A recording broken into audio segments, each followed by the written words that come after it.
खरं बरं झालं आज भारतीय जनता पक्षाचा कोण तिथे आलं नाही, नाहीतर आज मराठी माणसांनी त्यांना रस्त्यावर पकडून मारलं असतं अशी भारतीय जनता पक्षाची तिथली परिस्थिती होती। सगळ्यात पहिलं तर पोलिसांकडनं खोटी बातमी दिली गेली की आम्हाला वेगळा रूट दिला जात होता आणि आम्ही तो घेतला नाही।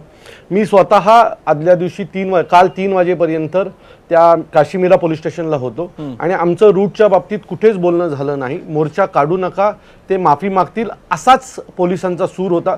त्यामुळे भारतीय जनता पक्ष जे प्रेझेंट करते ते अतिशय चुकीचं आहे। दुसरी गोष्ट, खरं बरं झालं आज भारतीय जनता पक्षाचा कोण तिथे आलं नाही, नाहीतर आज मराठी माणसांनी त्यांना रस्त्यावर पकडून मारलं असतं अशी भारतीय जनता पक्षाची तिथली परिस्थिती होती। खरं तर जे काही घडलंय याच्या मागे भारतीय जनता पक्षाचा तिथला आमदार जो आहे नरेंद्र मेहता यांनीच हे सगळं केलेलं आहे। खरं तर त्याने पहिला तो ट्विट केला नसताना तर इथपर्यंत हे सगळं आलंच नसतं।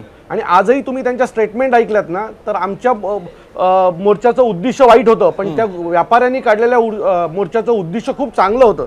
ह्या ज्या काही त्यांच्या स्टेटमेंट आहेत त्याच्यामुळेच मीरा भाईंदरमध्ये आजचं जे काही घडलं त्याला जबाबदार भारतीय जनता पक्ष आहे।